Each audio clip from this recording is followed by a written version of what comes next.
Hello, and welcome to my class on the minor prophet Hosea. Now, Hosea is a very, very interesting minor prophet to study. That's for sure. If you've ever tried to before, you probably thought so in the first couple chapters. Hosea is one of the most interesting prophets, probably because God tells him to marry a prostitute. Now, that's one of those cases where God asks his prophet to do something and you're like, God, are you okay? But every time he has a specific reason and a specific message he's trying to put across and asking his prophets to do something so strange and maybe even out of character, as it would seem in this case. But in the first chapter of Hosea, God puts forth the message pretty loud and clear why Hosea is to marry this prostitute, Gomer. And that's because he wants to tell Israel how shameful their behavior is and how their behavior is like that of a prostitute. And now that's pretty heavy stuff. But not only does he do that, but each of the children that Hosea has with Gomer, he has Hosea name different things. First is Jezreel. Now, Jezreel may be a little bit more obscure to us because we may not be as familiar with the history behind the Valley of Jezreel. Now, if you've studied the books of 1st and 2nd Kings, and it might be a little more familiar to you, especially if you're familiar with the story of Jezebel. Another one of those stories that we don't really like to go over that often, but this is actually in reference to that particular story. As it says in verse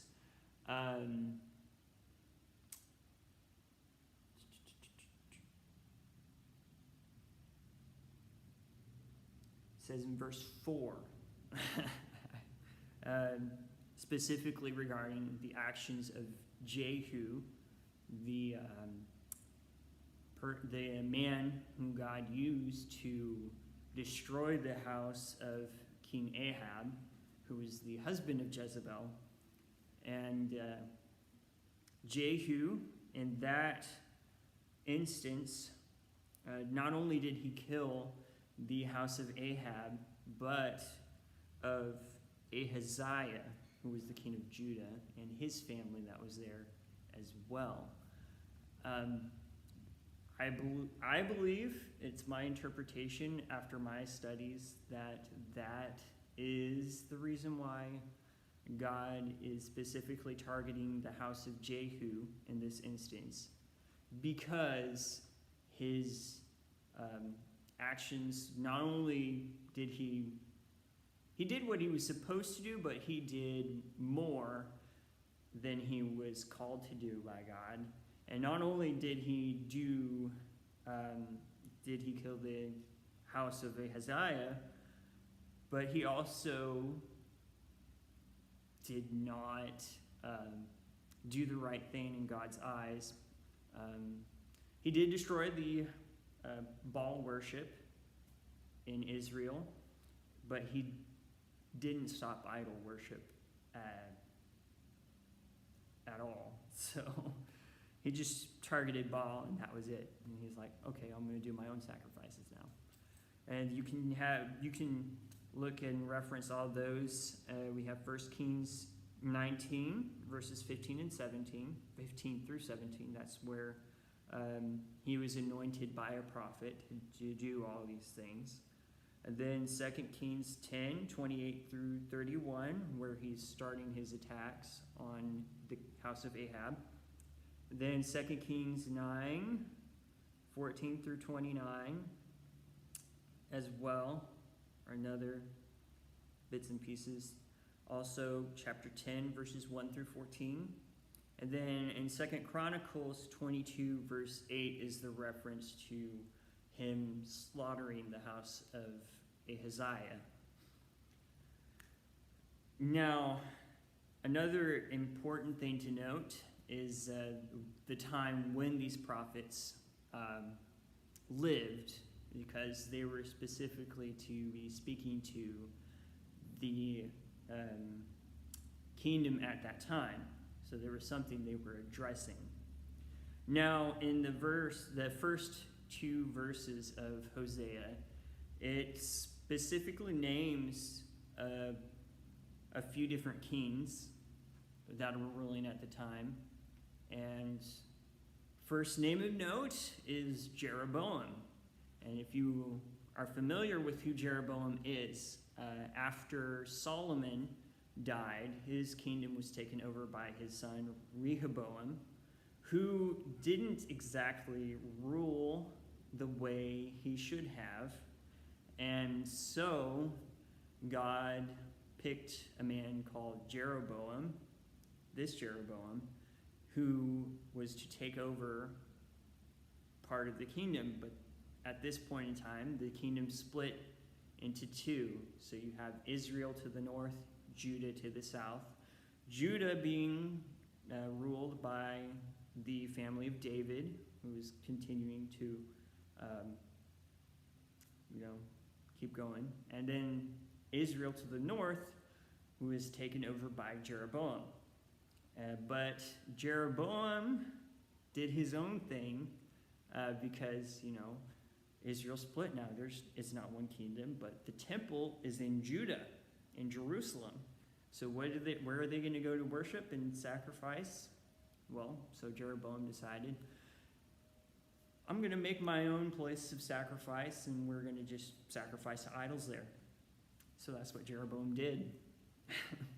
So when you start reading the first few chapters, chapter 2 in particular, is specifically targeting the kingdom of Israel for the idol worship that's happening. And there's just a lot of stuff to go over in here. The next name, the other two names of Hosea's children, before I forget, not my people and not my children. Very specific message to Israel from God. Hey, I'm disowning you now because you disowned me. So it's a very, very heavy and very very heavy book of the Bible. So in chapter 2, just in summary, I'm going to summarize a lot of this stuff because I feel like Hosea is often overlooked for all of the content that it has, just because everybody specifically focuses on the first 3 chapters where Hosea is married to a prostitute. Oh my goodness. But in chapter 2, we got God saying, Israel, you're a whore. My goodness. So, yeah. And in chapter 3, God tells Hosea to get back with the prostitute again, but then he says to call his children my people and my children. A little bit of a hint that there is still redemption for Israel if it gets back to what it's supposed to be. Now, in chapter 4, God specifically talks about how there's priests who aren't doing their job now, and prophets not doing their job. And he promises punishment for that. And there's a lot of places and names mentioned throughout Hosea that might be a little bit more confusing for you. So I'm going to try my best to give you what I've found through my research the past few weeks. In chapter 4, God mentions Gilgal, and you can't go up to there and expect me to listen. And the importance of Gilgal is probably most prevalent in Joshua chapter 5, verses 9 through 15. And that's when Joshua is going into battle, and an angel appears to him there. You know, the one in armor from head to toe. And Joshua was so scared he fell to the ground and on his face. So that's probably why Gilgal was so important. After that, it was a place of sacrifices. In 2 Samuel, it's where Samuel was going to be doing sacrifices before Saul and his army were going to go into battle, but Saul was impatient and sacrificed without Samuel. But you get the idea now. It's a place of sacrifice, a pretty close, significant place with the connection to God there. So God is saying, there's no point going there right now because I'm not with you anymore. I don't care what you have to say to me. In chapter 5 of Hosea, Israel and Judah coming into the picture now, and also Ephraim are all being talked about in the same way. You know, you've betrayed me. You're like an adulterous wife. Why are you doing this? And probably the reason why Judah has come into the picture now, each section of this is, not all of these chapters are probably written at the same time, so they may have come up at different times. So looking into the different kings of Judah that were mentioned, the one of note of being probably the worst one of the bunch was King Ahaz. And King Ahaz probably being the worst of the bunch because in 2 Kings chapter 16, verse 2 and 3, he's started just tearing up the temple and plundering the temple of God, and now he's using everything for his own gains, making his own sacrifices to idols, and he even practiced child sacrifices, sacrificing his own children to these idols. And we all know God is not down for that. He's against that to the core. So this is my interpretation, my take, that Ahaz is where this is happening now. So we've skipped a few of the kings of Judah before him. And so Ahaz is probably the more likely suspect. The kings before him, they did all right. They didn't do anything too bad. They just didn't take down the places of idol worship that Jeroboam had set up. So that's what I'm going to say.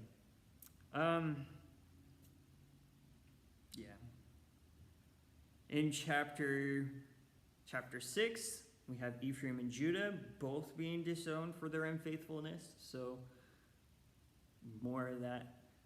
It's just chapters 4 through 7 is where God is telling all of these different parts of Israel, I'm done with you. You're not listening to me. You're an adulterous wife. I'm going to destroy you all. And specifically towards Ephraim, he's saying, you are no longer my people. I will not take care of you anymore. You're done. And man, that's crazy. He even later on it tells them, Ephraim, that he's going to send destruction their way. They're going to be totally destroyed. Pregnant woman, slashed open, everything, the whole destruction. Nobody left alive. And chapter 8 through 10 is where he kind of changes gears a little bit. He starts getting into different things. In chapter 8, God rejects the princes of Israel and curses Israel and Ephraim for looking to other nations for help, specifically Assyria. And that's one of the countries that Ahaz, who I was mentioning before, allied himself with. And Hezekiah, the king after him, had trouble with. But Hezekiah was a good king of Judah. But that's a different story for another time. And I thought it was interesting how God rejects the princes of Israel. He says, you set up kings without me. I do not recognize them at all. And that's interesting because in the first few verses of Hosea, Jeroboam is the only king of Israel mentioned. And there were several kings of Israel after him that lived during the times of Ahaz and his predecessors, and then the days of Hezekiah as well. Ahab being one of those. Ahab was after Jeroboam. So this gives you an idea that Hosea probably was a very young prophet when Jeroboam was king, and he probably didn't do too much at that point in time. But after Jeroboam is when he most likely started doing his actual prophesying, where the book starts. And then, so chapter 9. Chapter 9, he's putting more curses on Ephraim, death, infertility, captivity, and this is where he's saying, like, there's pregnant women slashed open and everything. And he's also warning Israel at this point in time that take note, because if you don't change your ways, this is going to happen to you too. Chapter 10, Israel, Ephraim, and Samaria are all scolded and promised destruction. To put it lightly, it's just there's no stronger way to put how mad God is in the whole book of Hosea than how he puts it himself. It's a very, very interesting book of the Bible, and if you can't make it past the first 3 chapters, just take it from me. Those first 3 chapters are probably where most people get stuck. So just, if you know, okay, he married a prostitute, he had kids, God said, oh, Israel, you're bad, just skip to chapter 4 and start reading on from there. In chapter 11 is where things start taking an entirely different shift. God shifts gears now. And in the very beginning of chapter 11 is where the most important thing happens, in my opinion. And I'm going to read it here, because Hosea in chapter 11 starts pouring out some of the messianic prophecies. Some that you'll even recognize and think, oh, that was Hosea who said that? And I mean, I didn't have any idea that it was Hosea who said these things. So I'm a little bit of a poor Bible scholar after doing all that mission work, mission prep too. definitely Hosea was one of those books that I avoided at first too. So in chapter 11, verse 1, when Israel was a child, I loved him, and out of Egypt I called my son. The more they were called, the more they went away. They kept sacrificing to the Baals and burning offerings to idols. Now, you will recognize that one particular phrase in there, out of Egypt I called my son. And if you've recognized it probably from Matthew, one of the Gospels, where he says, after Mary and Joseph fled to Egypt with Jesus, and they came back after that, it said, this is to fulfill the prophecy, out of Egypt I will call my son. And here's that prophecy right here. It's not as clear as that, but I found that interesting myself. So chapter 11, we have the Messianic prophecy there. And then he follows it with a promise of captivity for Israel. But not only are they going to be held captive, but he also has a promise of liberation in the end. And that is the most interesting to me, because all of Hosea up to this point has been all about disowning Israel and destroying Ephraim and Judah being on the same track. And now he's saying, there is still hope for you. And that's powerful.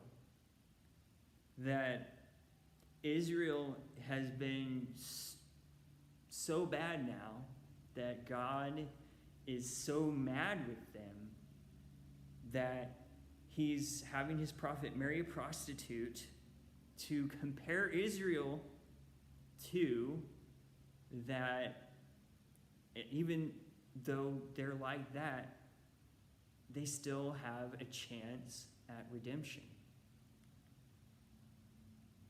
And in chapter 12, God is promising to take back his authority and he's starting to remind Israel of their origins. And he's saying now, I'm going to take everything back. Everything is mine. You've taken away my authority, but I will take it back. In chapter 13, God promises judgment. In verse 14 of chapter 13 is interesting to me. I'm going to read it real quick. Shall I ransom them from the power of Sheol? Shall I redeem them from death? O death, where are your plagues? O Sheol, where is your sting? Compassion is hidden from my eyes. Now, you'll recognize that quote from the second part of that verse, O death, where is your sting?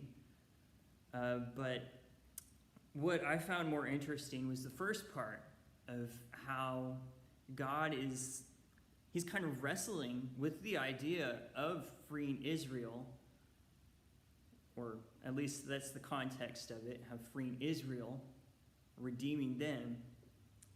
But he could be, since we've already had a messianic prophecy, he could be referring to everyone at this point. But in the context of Israel being the main focus of the book of Hosea, I would say he's probably wrestling with redeeming them at this point. But there's room for interpretation.